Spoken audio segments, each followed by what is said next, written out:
자, 이번 시간 강의 시작하도록 하겠습니다. 이번 시간부터는 단원을 바꿔서 문자의 사용과 시계 값에 대하여 알아보도록 하겠습니다. 우리가 이번 시간에 해야 될 것들을 보면 다양한 상황을 문자를 사용한 식으로 나타내어 그 유용성을 인식할 수 있다. 그리고 문자를 사용한 식을 간단히 나타내고 시계 값을 구할 수 있다입니다. 자, 우선 문자를 사용하여 식을 어떻게 나타낼까? 를 한번 얘기해 보도록 하겠습니다.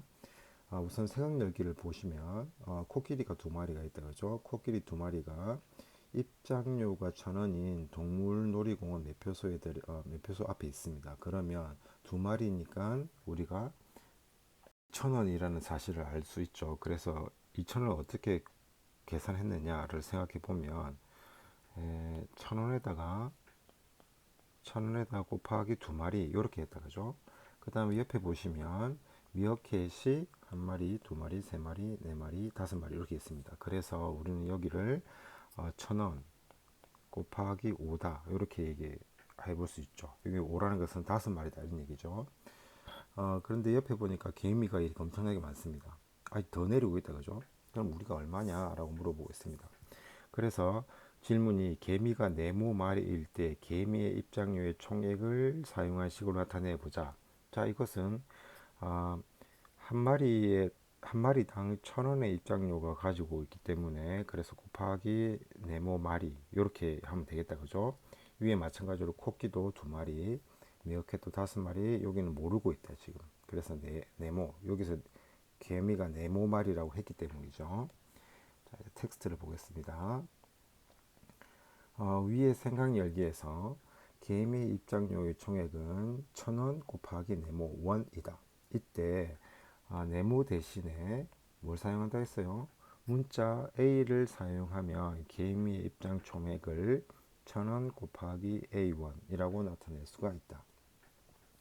이와 같이 문자를 사용하면 구체적인 값이 주어져 있지 않더라도 수량이나 그들 사이의 관계식을 나타낼 수 있다. 간단하게 나타낼 수 있다. 이렇게 얘기를 하고 있습니다. 그러면 밑에 예를 하나 볼까요? 100원짜리 동전 2개와 500원짜리 동전 X개를 합한 금액은 보세요. 100원짜리 동전 2개는 100원 곱하기 2, 2개. 그러니까 200원이죠. 그 다음에 500원짜리 동전 X개. X개라는 것은 구체적으로 몇 개인지를 모릅니다. 개미처럼 네모말이다 이런 얘기죠. 하지만 500원짜리 동전이 X개 있다라는 것은 금액이 500원 곱하기 X1 이렇게 얘기를 할 수가 있겠다 그죠? 그래서 우리는 여기 200원과 500 곱하기 X1을 더하면 여기 보기와 합한 금액이 나온다. 보기와 같이 합한 금액이 나온다. 이렇게 얘기를 해볼 수가 있습니다. 자, 그러면 밑에 간단한 예제를 먼저 한번 해결해 보고 오는 거 합시다. 남학생이 12명이고 여학생이 A일 때 전체 학생 수는 남학생이 12명이죠. 그 다음 여학생이 A명이 됩니다. 그럼 이거 두 학생의 모든 총수를 더하면 전체 학생 수가 나오겠죠. 따라서 전체 학생 수는 12 플러스 A 명이다 라고 얘기를 해볼 수가 있겠습니다. 자, 다음. 자, 방금까지 우리는 구체적인 숫자가 나타나져 있지 않는 상황에서 어떻게 식을 간단하게 나타낼 수 있을 것이냐와 관련된 얘기입니다. 관련된 얘기를 했습니다. 자, 이제 우리는 그런 나타낸 식에서 문자를 사용한 식을 어떻게 이제 나타낸 식이 있는데 그것을 어떻게 간단하게 나타낼까? 라고 주제가 있습니다. 읽어보시면 문자를 사용한 식 5 곱하기 x 그 다음에 7 곱하기 x 곱하기 y는 곱셈기호 요것을 생략하여 5x 7xy로 간단하게 나타낼 수 있다 라고 되어 있습니다. 그런데 우리는 요 곱셈기호를 생략하는 이 규칙이 있습니다. 자, 이것은 반드시 기억을 하고 있어야 됩니다. 기억을 한다기보다도 우리가 문제를 해결하면서 익숙해지도록 노력하면 되겠습니다. 첫 번째, 수와 문자의 곱에서는 곱셈 기호를 생략하고 수를 문자 앞에 쓴다. 예를 들어서 3 곱하기 a, 요 곱셈 기호를 생략하고 3a라고 쓴다 이런 얘기입니다. A3 이런 식으로 쓰지 않는다는 얘기죠. 이렇게 쓰지 않는다는 얘기입니다. 그 다음에 여기 보세요. A 곱하기 마이너스 2. 또 여기가 뒤에 있지만 곱셈 기호를 생략하면서 마이너스 2를 앞쪽으로, 그래서 마이너스 2A 이렇게 표현합니다. 그 다음 문자와 문자의 곱에서는 곱셈 기호를 생략하고 보통 알파벳 숫자로 쓴다라고 되어 있습니다. 그래서 b 곱하기 x 곱하기 a는 abx이다 이렇게 쓰는 겁니다. 자, 그런데 이것을 반드시 이렇게 써야 되는 건, 이곳은 반드시 그렇게 해주는 게 좋습니다. 하지만 2번 같은 경우에는 반드시 그렇게 할 필요는 없지만 기본적으로 여러분들이 나와 있는 교과서나 그 다음에 시중의 문제지, 그 어떤 수학의 텍스트를 포함한 그 어떤 책을 봐도 이렇게 2번처럼 알파벳 순으로 써져 있는 걸 보게 될 겁니다. 그래서 이것도 그대로 확인하면 되겠습니다. 자, 그리고 같은 문자의 곱은 거듭 제곱으로 나타낸다. 자, 우리는 얘기했다, 그죠? 2 곱하기 2 곱하기 2를 우리는 2의 세제곱이다 이렇게 표현한다고 얘기했단 말이죠, 그죠? 그러면 여기 a 곱하기 b 곱하기 b 곱하기 a 곱하기 a 곱하기 a 라고 되어 있단 말이죠. 자, 여기서 우리는 곱셈의 교환법칙, 곱셈에서는 교환법칙이 성립하기 때문에 여기 이 b 두 개랑 여기 a 두 개랑 자리를 바꿀 수가 있겠죠. 그래서 우리는 a 곱하기 a 곱하기 a 곱하기 b 곱하기 b라고 쓸 수 있습니다. 그러므로 우리는 2를 세 번 곱한 걸 이렇게 나타냈듯이 a를 세 번 곱한 것을 a의 세제곱이다 라고 표현할 수가 있겠다, 그죠? a의 세제곱이라 표현할 수 있을 것이고, b를 두 번 곱했으니까 b의 제곱 이렇게 얘기할 수 있고, 그 다음에 여기에 곱하기를 생략할 수가 있겠습니다. 그렇다, 그죠? 자, 그 다음에 그 밑에 보세요. 주의를 보면, 자, 이것도 중요한 내용인데, 1 또는 마이너스 1과 문자의 곱에서는 다음과 같이 1을 생략한다. 아주 중요한 내용입니다. 자, 이렇게 생략할 수가 있습니다. 자, 그러면 우리가 반대로 생각해 볼 수도 있습니다. x는 그냥 x처럼 보이지만 1 곱하기 x와 같다. 이렇게 얘기를 해볼 수가 있겠다, 그죠?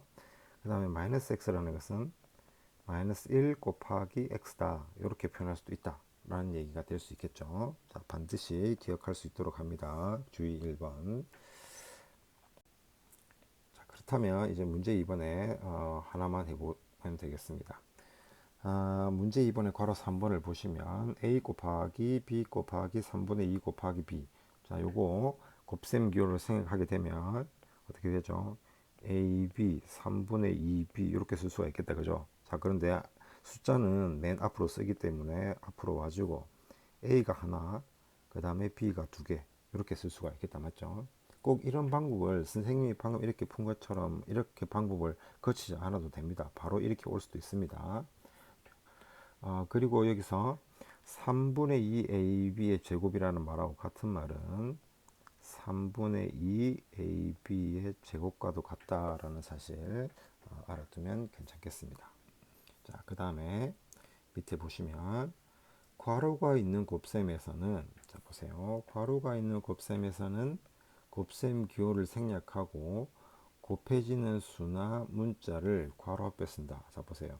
괄호 x 플러스 y 곱하기 4는 4x 플러스 y 이렇게 됐다. 그 다음에 이것도 마찬가지죠. 마치 문자이지만 숫자처럼 취급을 했다, 그죠? 여기 뒤에 있네요. 앞으로 당겨와서 곱셈 기호를 다 생략해서 4ab. 숫자는 항상 문자 앞에 오니까 4ab가 된다 라고 얘기를 할 수 있습니다. 자, 그렇다면 밑에 보시면 얘는 2분의 1 a 플러스 5다 이렇게 얘기를 해볼 수 있겠죠. 자, 이건 어떻게 되죠? 마이너스 1 x 마이너스 y 이렇게 쓸 수 있겠죠. 그런데 우리가 위에서 봤듯이, 자, 다시 한번 볼까요? 쭉 위에 가면 별표 쳤습니다. 여기 1 또는 마이너스 1은 문자의 곱에서는 1을 생략한다 라고 되어 있습니다. 그렇기 때문에 여기서도 우리가 1을 생략할 수가 있습니다. 그러면 어떻게 쓰여지느냐? 마이너스 x 마이너스 y 이렇게 쓰여질 수가 있습니다.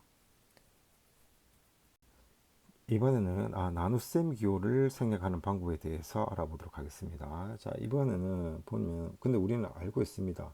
정수와 유리수의 계산, 사칙 연산에서 뺄셈은 덧셈으로 바꾸었고 곱셈은 나눗셈은 곱셈으로 바꾸었죠. 그래서 이 나눗셈을 곱셈으로 바꿀 겁니다. 지금부터. 근데 곱셈으로 바꿀 수 있어요. 어떻게 했죠? 얘는 나누기를 곱하기로 고치면서 이 3을 역수를 이렇게 취해줬다 맞죠? 그래서 얘를 3분의 a다 이렇게 우리가 얘기를 할 수 있잖아요. 그죠? 자, 봅시다. 한편 식 a 나누기 3은 나눗셈 기호 이것을 생략하여 이거로 나타낼 수 있다라는 겁니다. 사실은 나눗셈 기호를 생략한 게 아니라 나눗셈 기호를 곱셈으로 바꾸어서 그것을 생략했다라고 생각하시면 더 편하겠습니다. 문자를 사용한 식에서는 나눗셈 기호를 생략할 때는 다음과 같이 약속한다. 이것도 당연히 잘 알아둬야 합니다. 나눗셈 기호 요것을 생략하고 분수꼴로 나타낸다. a 나누기 b는 b분의 a다. 여기 뒤에 나눠지는 수가 밑으로 가고 여기가 분자로 간다. 그죠? 분모로 가고 분자로 가고. 자, 그 다음에 여기서 설명할게. b는 0이 아니다 라는 말 여기 있다. 그죠? b는 0이 아니다 라는 말을 수학적인 기호로 이렇게 간단하게 씁니다. 자, 기억할 수 있도록 합시다. 자, 그리고 밑에 참고를 보시면 1 나누기 x는 1분의 x라서 x라고 표현된다. 그죠? 그 다음 보세요. 1 나누기 마이너스 1은 분모 마이너스 1 분자 x 이렇게 되죠. 근데 이거랑 같은 표현은 얘랑 같은 표현은 얘랑 같습니다. 근데 분모가 1이니까 생략이 가능하겠죠. 그래서 이렇게 된다. 대충 보니까 100%는 아니지만 1이 뭔가 곱셈에서 또는 나눗셈에서 어떤 작용을 할 때는 대부분 1은 생략이 된다. 그죠? 자, 그런 규칙이 보이고 있다라는 것들이죠. 자, 그럼 문제 4번 봅시다. 다음 식을 나눗셈 기호를 생략하여 나타내시오. 자, 이것을 우리는 위에 따라서 x분의 마이너스 2다 이렇게 표현할 수 있겠다. 그죠? 자, 이것은 같기를 마이너스 x분의 2 이렇게 써도 됩니다. 이 둘 중에 어떤 표현도 당연 같습니다. 자, 이거를 이렇게도 사고를 해도 된다고 했죠. 마이너스 2 곱하기 x분의 1 이렇게 생각을 해도 된다라고 생각해야 됩니다. 그럼 뭐 이거는 x분의 마이너스 2가 돼서 마이너스 x분의 2로 이렇게 쓸 수 있다. 왜 자꾸 이 뒤에 하나를 더 붙이냐? 이렇게도 쓰여진 부분이 많지만 사실 이렇게 쓰여진 부분이 더 많기 때문에 이제 계속 쓰는 거죠. 그러니까 여러분들이 확인해야 될 것은 이 두 표현은 같은 표현이다라는 사실을 알고 있으면 되겠습니다. 자, 이제 마지막으로 곱셈 기호와 나눗셈 기호가 섞여 있는 식은 앞에서부터 차례대로 기호를 생략하여 간단하게 나타낸다.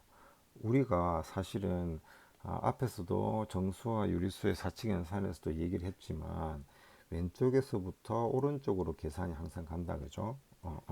자, 그것을 생각을 하면 됩니다. 자, 그런데 여기서 이제 우리가 좀 간단하게 하는 방법은 뭐냐면 지금 예제 1번에 보면은 간단하게 즉 나눗셈 기호와 곱셈 기호를 생략해서 나타내 보라 이런 말이잖아요. 그죠? 선생님이 추천하는 방법은 뭐냐면 우선 이 나눗셈의 기호가 나오면 기본적으로 교환 법칙이 성립하지 않습니다. 그렇기 때문에 나눗셈 기호를 곱셈 기호로 바꿔 놓고 생각을 하는 게 훨씬 좋습니다. 단 곱셈 기호로 바꿀 때는 그냥 곱셈 기호만 바꾸면 되는 게 아니라 역수를 취해줘야 된다 이런 얘기죠.